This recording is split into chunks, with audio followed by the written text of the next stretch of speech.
The Second World War lasted 6 years. Over 60 million people died. Thousands of battles were fought across every continent except Antarctica. And in all that chaos, in all that darkness, there were moments that no one could explain. Not propaganda, not mistakes in the fog of war, not confusion or exhaustion. Just things that happened, things that soldiers saw, things that were recorded in official reports and then quietly filed away because no one knew what to make of them. Tonight, I'm going to share 5 of these stories with you. Real events, real soldiers, real mysteries that have never been solved. Some of these might have explanations. Science we didn't understand yet. Technology we didn't know existed. But others still don't make sense, even 80 years later. So turn down the lights, get comfortable, and let me take you back to a war where the impossible became real.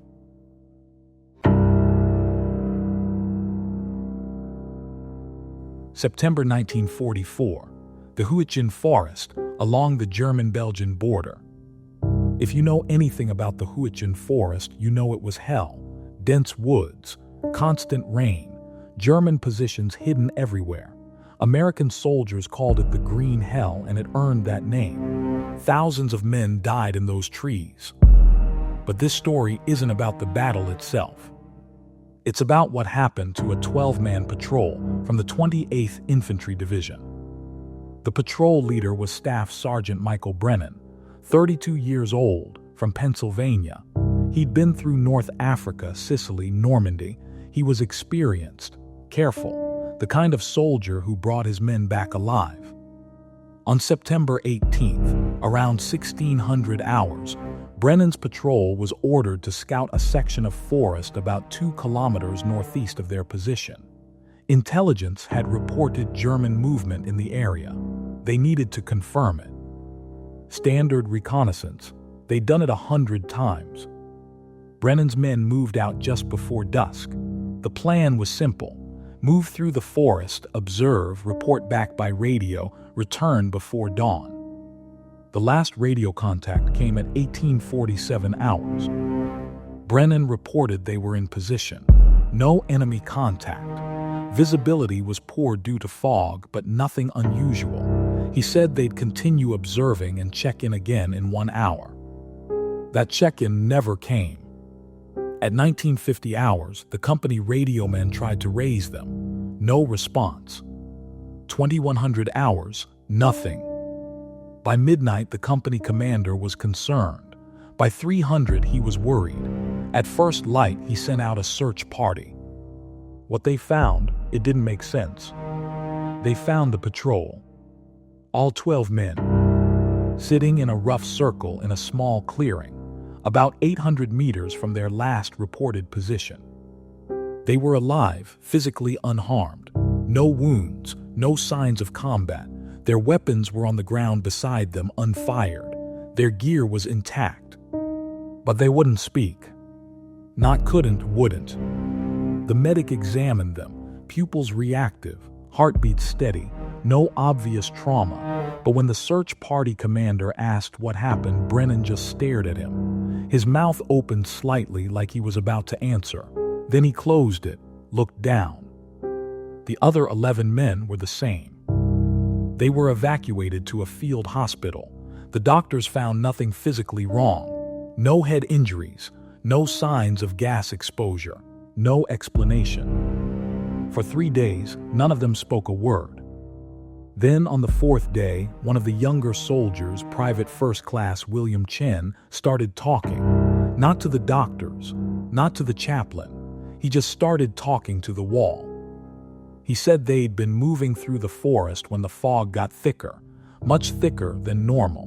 Brennan had decided to hold position until it cleared. That's when they heard it. Footsteps. Not German boots, not American boots, just footsteps, slow, deliberate, walking in a circle around them. They couldn't see anything in the fog. Brennan ordered them to stay quiet, weapons ready. The footsteps continued, for hours always circling, never getting closer, never moving away. Chen said they tried to move, but every time they stood up, the footsteps stopped, and when they stopped, they heard something else. Breathing. Close, right next to them, like someone standing just behind each man. But there was no one there. Brennan ordered them to sit down back to back in a circle, defensive position. They sat like that, weapons ready, listening to the footsteps and the breathing until the sun came up. When the fog lifted, they were alone, no tracks, no signs anyone had been there. That's when the search party found them.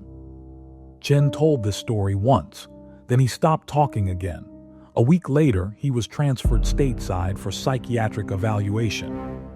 The official report called it combat fatigue, mass hysteria, the stress of the Huichin forest getting to all of them at once. But here's what doesn't fit. 2 months later, another patrol went missing in the same area. Different unit, different men.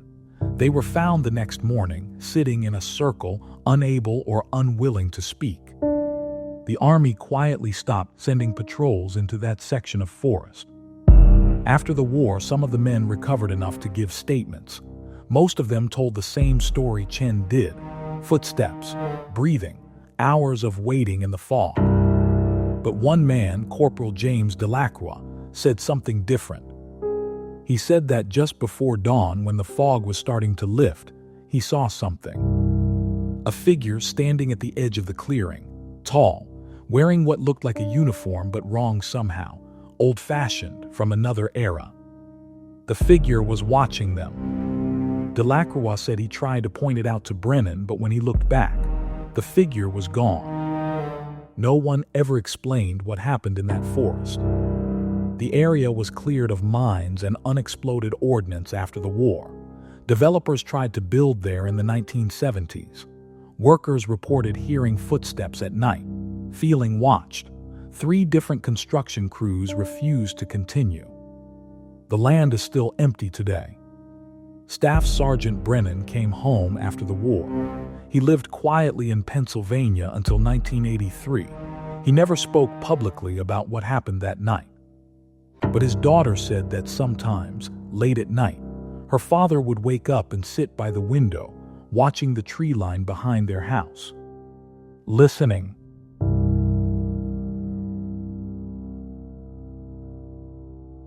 March 1943, the North Atlantic.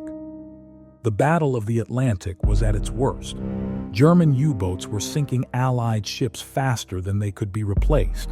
Every convoy was a desperate gamble. This story is about HMS Sentinel, a British destroyer escorting convoy HX-229 from New York to Liverpool. The Sentinel was a town-class destroyer. Good ship, experienced crew.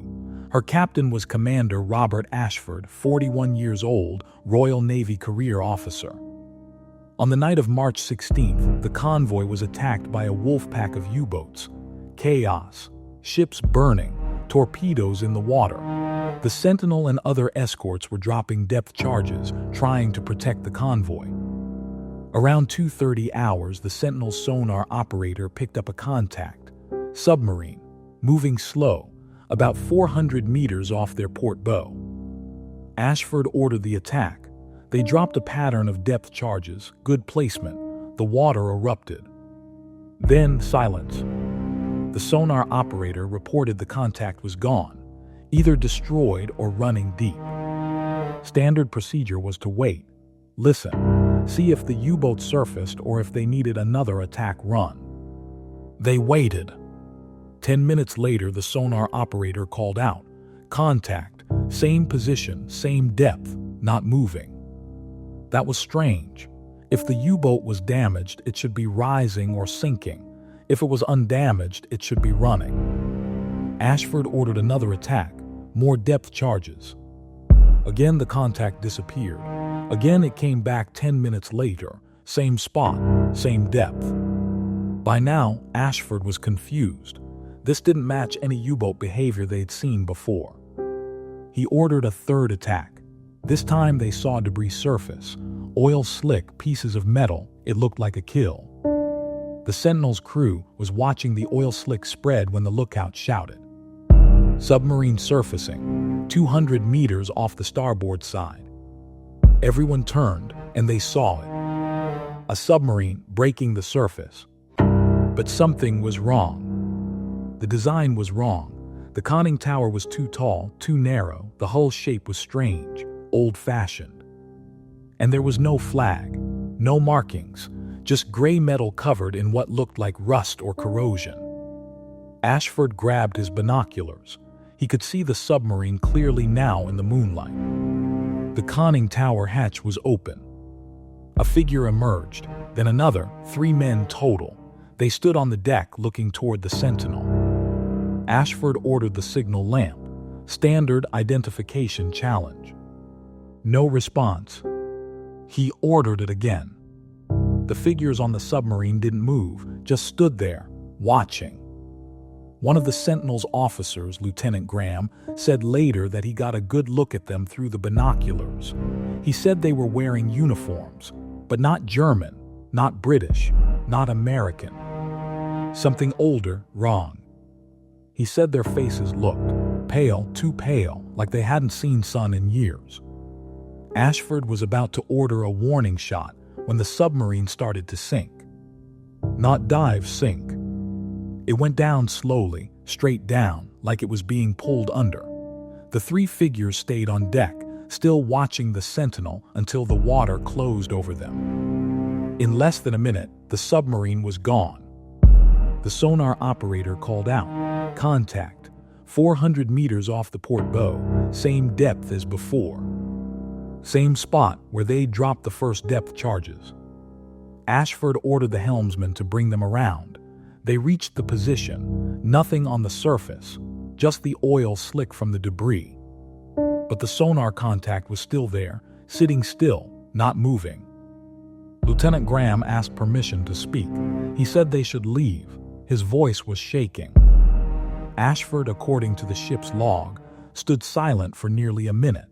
Then he ordered the Sentinel to rejoin the convoy. They left the contact behind. The war diary entry for that night is brief. It mentions the depth charge attacks. It mentions debris sighted.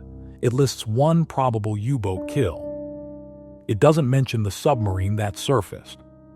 But there's a separate report, filed 2 days later, classified, written by Commander Ashford himself.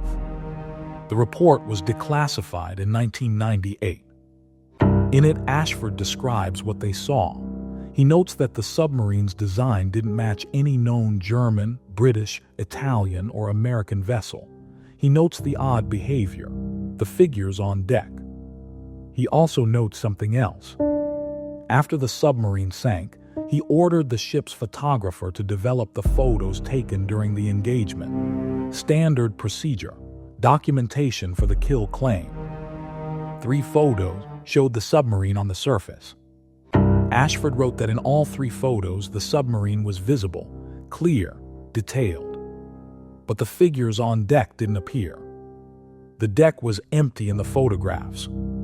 Ashford ended his report with a recommendation. He suggested the Admiralty investigate the incident, find out what they'd encountered. There's a handwritten note at the bottom of the report, added by someone at the Admiralty. It says, "No action required. Probable misidentification due to combat stress. File and forget." But here's the thing. Other ships reported similar sightings during the war. Not many, maybe 5 or 6 documented cases. Submarines surfacing in the middle of battles, wrong designs, strange behavior, figures on deck that didn't show up in photographs. The Royal Navy never investigated. After the war, researchers tried to match the description of the submarine to known vessels. Some suggested it might have been an old U-boat from World War I, somehow still operational. But that doesn't explain the figures, or why they disappeared from the photographs, or why the sonar contact stayed in the same place even after the submarine surfaced elsewhere. In 1967, a salvage company was scanning the North Atlantic for wrecks. They were working about 300 kilometers from where the Sentinel dropped those depth charges. They found something. a submarine sitting upright on the seabed, about 400 meters down. The design matched no known vessel from either World War. The metal was heavily corroded. The conning tower hatch was open. The salvage company contacted maritime historians. No one could identify it. When they tried to go back for a closer look, they couldn't find it again. Multiple sonar sweeps, different equipment, nothing. It was just gone. Commander Ashford retired after the war. He never spoke publicly about what happened that night. But Lieutenant Graham did, years later in a 1979 interview for a naval history project. He said the thing he couldn't forget wasn't the submarine itself. It was the faces of the men on deck. He said they looked sad, lost, like they'd been waiting for something that never came. And when the submarine sank, taking them with it, they didn't seem surprised. They seemed relieved.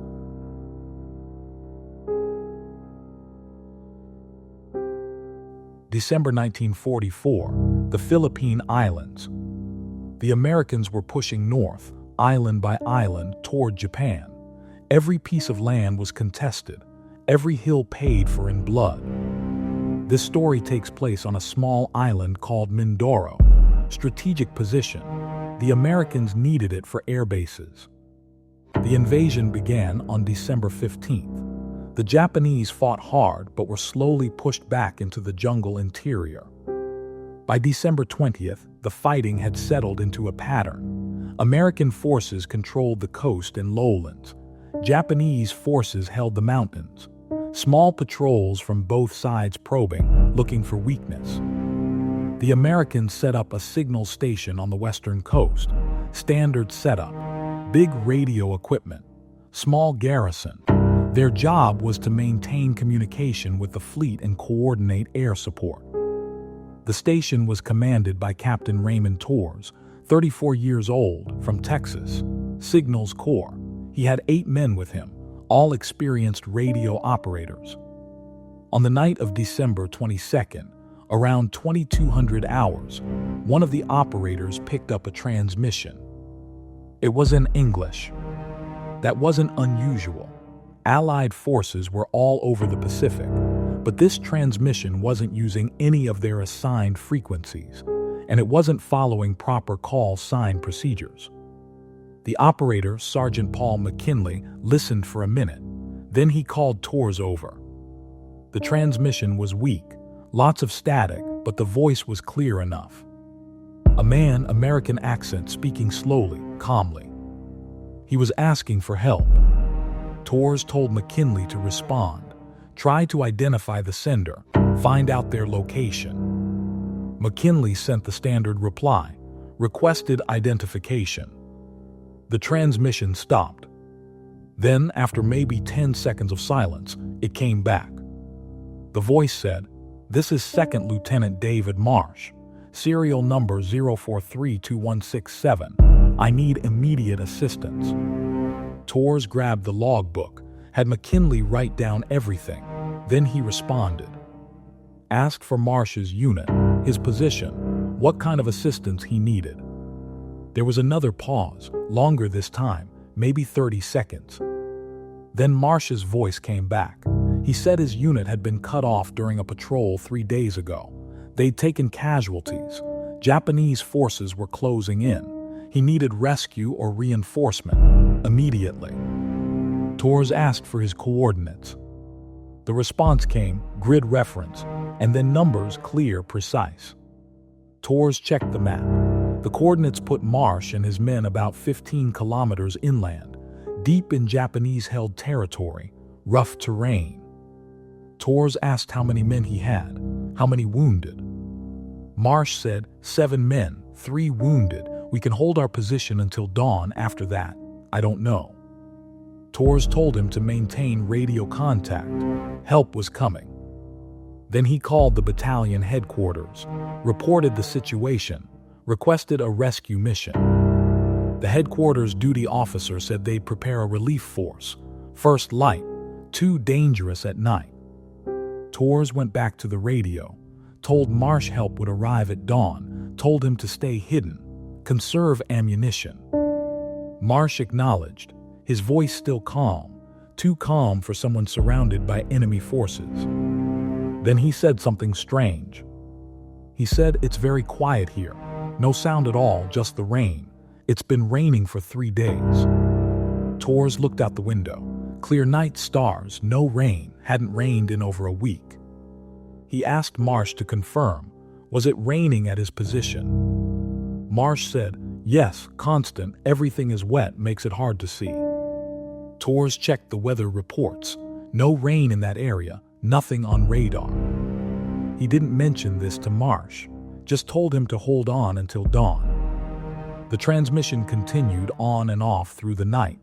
Marsh would check in every 30 minutes, report his status. No change, still holding position, still raining. Around 400 hours, Tors asked Marsh about his unit. Who was his commanding officer? What division? Marsh said, Captain William Saunders, 32nd Infantry Division. Tors made a note. He'd verify with headquarters after sunrise. At 5:30, just before dawn, the relief force moved out. 2 platoons. Good men. They had Marsh's coordinates, expected to reach the position by 800. At 600, Marsh called in again, said he could hear movement, Japanese patrol, close. Tors told him to stay quiet. Relief force was on the way. Marsh said, "Understood, we'll wait." His voice was still calm. At 7:45, the relief force radioed. They were approaching the coordinates. No sign of enemy forces. No sign of the patrol. At 800, they reached the exact spot Marsh had given. Nothing. No patrol. No fighting positions. No signs anyone had been there recently. Just jungle, wet ground, some old shell craters, probably from earlier in the campaign. The patrol leader called Tors, confirmed the coordinates, confirmed they were in the right place. No one there. Tors immediately tried to raise Marsh on the radio. No response. He tried again and again. Nothing. The relief force searched the area for 3 hours, found nothing. No bodies, no equipment, no indication any American patrol had been in that area in days. They returned to base. Tors reported the incident to headquarters, requested information on 2nd Lieutenant David Marsh, serial number 0432167, 32nd Infantry Division. The response came back that afternoon. 2nd Lieutenant David Marsh, confirmed, 32nd Infantry Division. Killed in action, October 17, 1944, Luzon Island. 2 months earlier, different island. Tors thought there must be a mistake, someone using a dead man's identity as a hoax. But headquarters sent more information. Captain William Saunders, Marsh's commanding officer, also killed. Same date, same action. The entire patrol wiped out. There were no survivors. Tors checked the records. Marsh's serial number was correct. His unit was correct. His commanding officer's name was correct. Everything matched except one thing. David Marsh had been dead for 2 months. Tors reported this to headquarters, expected them to investigate, find the hoaxer, discipline whoever was responsible. Instead, headquarters ordered the signal station to destroy all recordings of the transmissions, submit a brief report, then forget it happened. Tors refused. He kept copies of the radio logs, the transcripts, the recordings. After the war, he tried to get answers, contacted the 32nd Infantry Division, spoke to survivors who'd known Marsh. They confirmed Marsh had died in October, confirmed the patrol had been ambushed, no survivors, bodies recovered and buried. But one of the survivors, a sergeant named Collins, told Tors something interesting. He said that on the night of October 17th, right before the ambush, it had started raining. Heavy rain, unusual for that time of year. Marsh's last radio message before the attack: "It's very quiet here, just the rain." the same words Torres heard 2 months later. Torres kept investigating until 1952, then he stopped, never said why. The recordings he made were donated to a military archive in 1978, after his death. Researchers who have listened to them say the voice is clear, calm, consistent. It sounds exactly like a soldier calling for help. Some people think it was a hoax, someone who knew Marsh, someone who'd read the after-action reports and decided to play a cruel joke. But that doesn't explain how the hoaxer knew about Captain Saunders. That information wasn't in the public reports, only in classified unit records. And it doesn't explain the rain. The weather reports from December 22, 1944, confirmed no rain anywhere on Mindoro Island that night. But if you listen to the recordings carefully, you can hear it in the background. Faint, steady, rain falling. In 1987, a Filipino farmer clearing land near those coordinates found something. A rusted dog tag, American, half buried in the mud. The name on the tag, Second Lieutenant David Marsh. Serial number 043-2167. The Philippine government contacted American authorities, asked what they wanted done with it. The response, leave it, no action required. The farmer buried it again, put a small cross over the spot. He said sometimes during heavy rain, he hears voices in that part of the jungle, speaking English, calling for help. He doesn't go there anymore.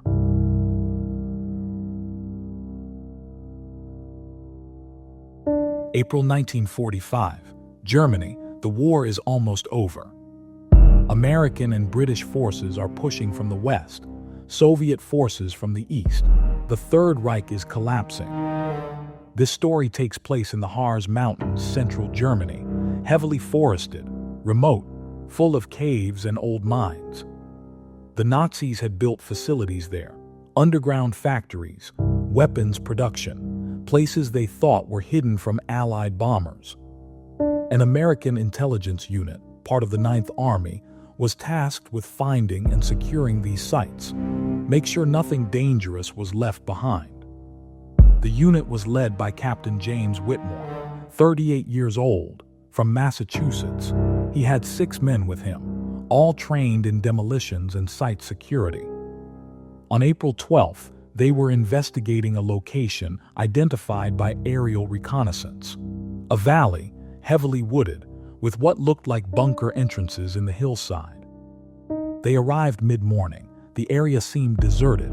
No German soldiers, no civilians, just forest and rock. They found the first bunker entrance easily. Standard German military construction, concrete, steel door, locked. Whitmore's demolitions expert, Sergeant Frank Russo, got it open. Inside was a storage facility, empty, stripped, probably evacuated weeks earlier. They marked it on the map and moved on. About 200 meters up the valley, they found another entrance, smaller, partially hidden by vegetation. This one was different. The concrete was older, weathered. The steel door was rusted but still solid.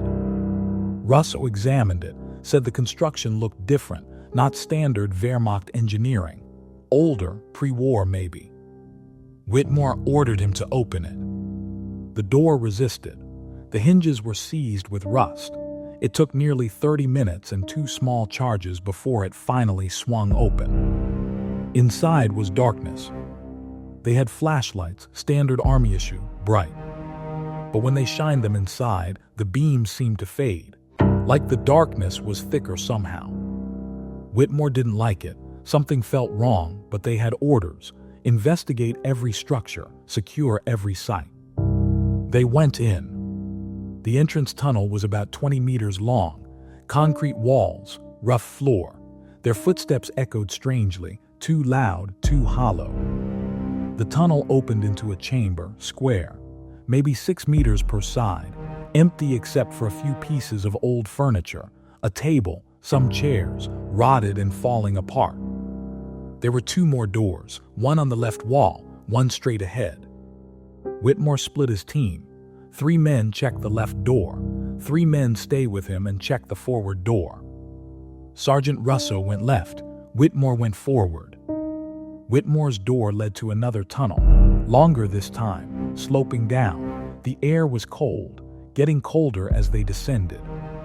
Private Martinez, one of Whitmore's men, said later that it felt like they were going deeper than they should, like the tunnel was taking them far underground, but his compass was acting strange, the needle spinning slowly. They walked for what felt like 5 minutes.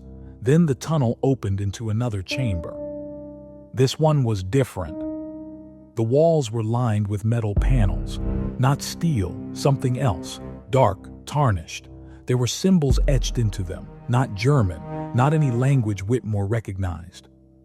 In the center of the chamber was a stone block, rectangular, maybe 2 meters long. It looked like an altar. There was something on top of it. A book, old, leather-bound, lying open. Whitmore approached slowly, his flashlight beamed steady on the book. The pages were covered in handwritten text, German, old-fashioned script, hard to read. But he could make out some words, names, dates. Names he didn't recognize, except one. Near the bottom of the visible page, Heinrich Himmler. That name he knew, SS war criminal. Whitmore was about to call for his radio operator when he heard it. Footsteps, coming from deeper in the bunker, beyond another door on the far side of the chamber. Slow, steady, getting closer. Whitmore raised his rifle. His men did the same. The footsteps stopped, right on the other side of the door. Silence. Then a voice speaking German. Whitmore knew basic German, enough to understand. The voice said, "You should not be here." Whitmore called out, identified himself, ordered whoever was there to come out, hands visible. No response. Then the voice again, "This place is not for the living." Martinez said later that the voice sounded old, ancient, like it belonged to someone who'd been speaking for far too long. Whitmore ordered his men to hold position. He approached the door. It wasn't locked, not even closed properly, just ajar. He pushed it open. Another chamber, smaller, darker. His flashlight revealed walls covered in more of those metal panels, more symbols. And in the center, tables, surgical tables, old, rusted, with leather restraints hanging loose. There was no one there. The chamber was empty. But the footsteps, they'd been so clear, so close. Whitmore backed out, told his men they were leaving, now. They retreated through the tunnel, back to the first chamber. Sergeant Russo's team was there. Waiting, they looked shaken. Russo said they'd found similar chambers, same metal panels, same symbols, but they'd also found something else. Bodies. German soldiers, dead, but not from combat wounds. Russo said they looked like they died from fear, eyes wide, mouths open, no visible injuries. Whitmore ordered everyone out, immediately. They sealed the bunker entrance, marked it on the map, filed their report. The next day, a specialized team was supposed to come investigate. Chemical weapons experts, intelligence officers. They never came. Instead, Whitmore received new orders. Forget the bunker. Move to a different sector. No follow-up required. He tried to argue, said they'd found something important, possibly evidence of Nazi occult activities. The response, forget it, move on. Whitmore didn't forget. After the war, he tried to find information about that bunker, searched records, contacted other units that had operated in the Harz Mountains. No one else reported finding anything like it. In 1953, he went back to Germany, traveled to the Harz Mountains, found the valley. The bunker entrance was gone. Not sealed, not filled in, gone. Just a smooth hillside, trees, rock, no evidence any structure had ever been there. He searched for 2 days, checked his old maps, confirmed the location. Nothing. In 1961, East German authorities were constructing a road through that area.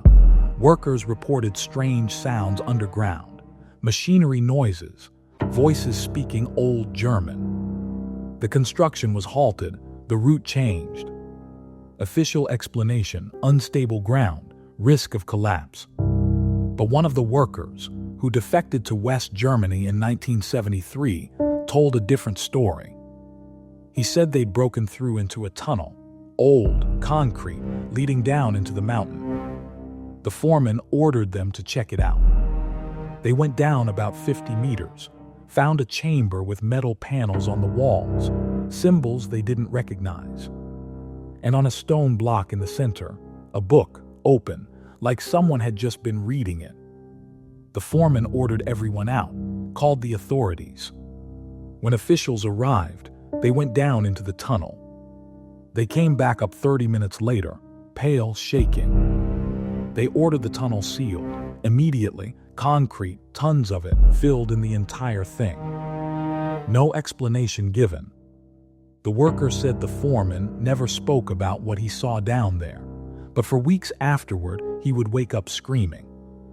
Captain Whitmore died in 1989. He never stopped believing something was in that bunker, something that predated the Nazis, something they'd found and tried to use. His personal papers, donated to a military archive, contained dozens of notes and sketches, reproductions of those symbols he'd seen on the metal panels. In 2004, a linguist studied the symbols. He said they resembled Proto-Germanic runes, but older, much older, from before written history. He couldn't translate them, but he said they made him uncomfortable, like they meant something his mind didn't want to understand. The bunker has never been found again, but people who hike in that part of the Harz Mountains sometimes report strange things: cold spots in summer, footsteps underground, voices speaking Old German. The local government says it's just acoustic anomalies, old mines creating echoes. But the hiking trails avoid that valley, and the German military has designated the area as restricted. No official reason given. Just stay out.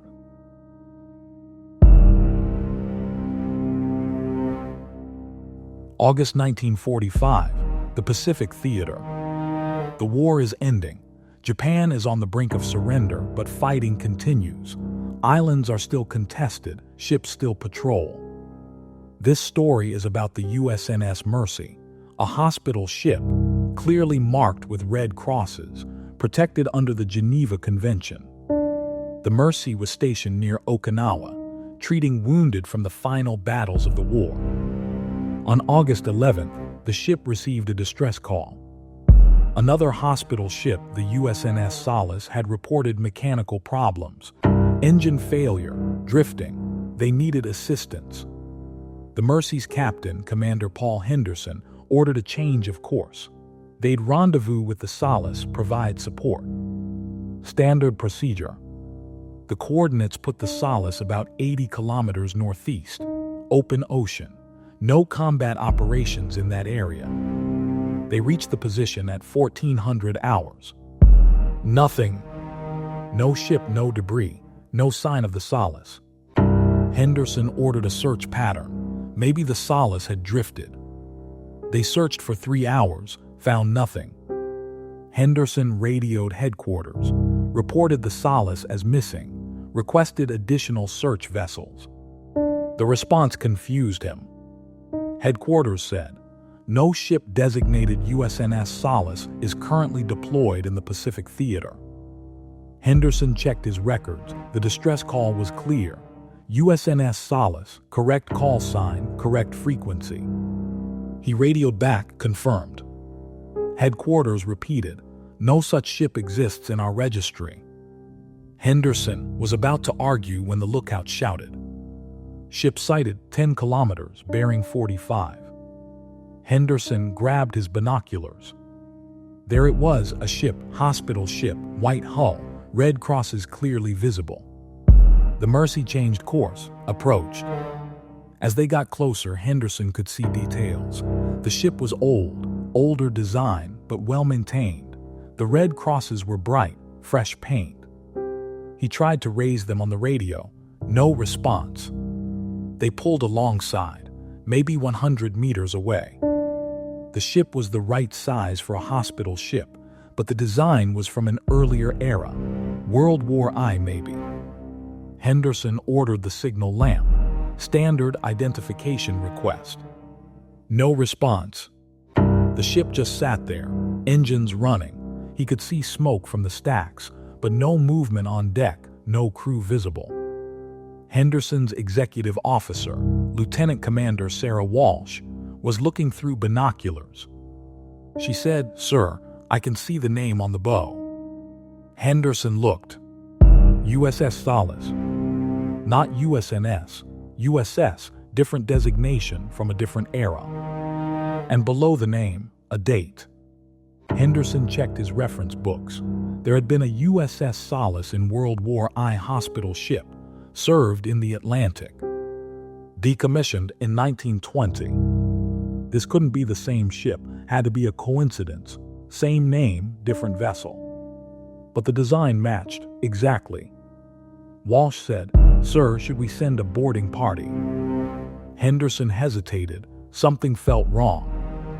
Before he could answer, someone appeared on the Solace's deck. A figure wearing what looked like a naval uniform, but old-fashioned, World War I era. Then another figure, and another. Soon there were dozens of them, all in those old uniforms, all standing perfectly still, watching the Mercy.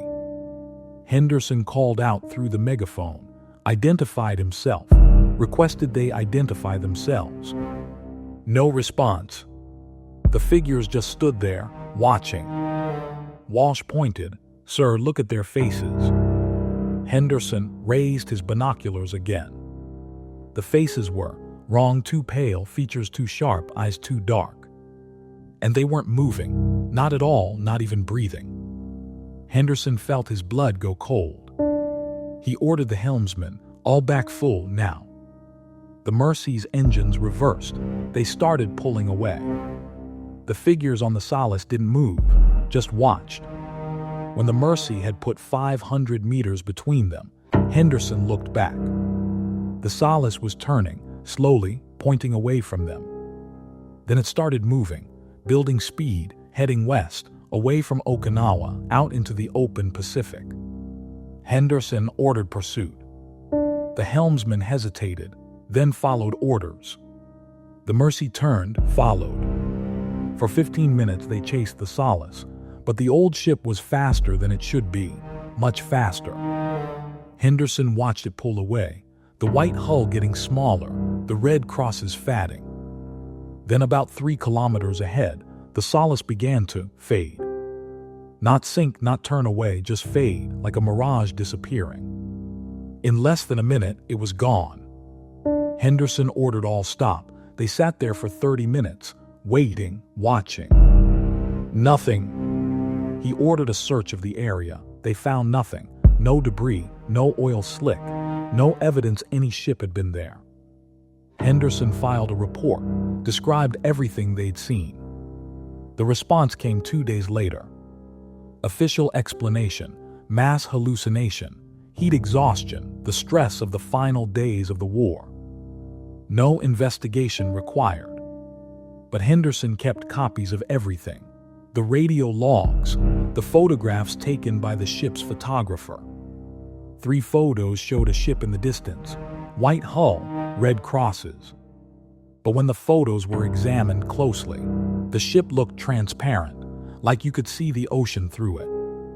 Henderson tried to get answers, contacted naval historians, asked about the original USS Solace.